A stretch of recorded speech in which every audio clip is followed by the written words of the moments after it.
Umabot sa third alarm ang sunog na tumupok sa isang warehouse ng mga sound system sa barangay Kinarayan, Narvacan, Ilocos Sur. Kita sa cellphone video ng isang citizen ang makapal at maitim na usok. Sa inisyal na investigasyon ng BFP, posibleng nagmula ang sunog sa nagkukumpuni ng warehouse. Wala namang nasaktan sa sunog na tinatayang aabot sa 10 milyong piso ang danyos. Assessment. Sabi nga na nagwe-welding sila. So malamang yung spark o ember ng ng welding doon siguro nagbulit ng sunog.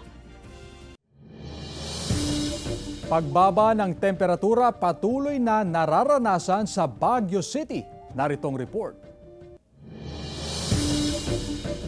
Nasa 16.6 degrees Celsius ang naitalang minimum temperature sa Baguio City kaninang madaling araw. Asahan pa raw ang mababang temperatura ngayong amihan season ayon sa Pag-asa. Yung pinaka-peak talaga ng ating lowest temperature ay magsisimula siya sa either na December, January, February. So andyan po yung mga lowest temperature na record na. According to our forecast, baka mag-single digit ulit this amihan.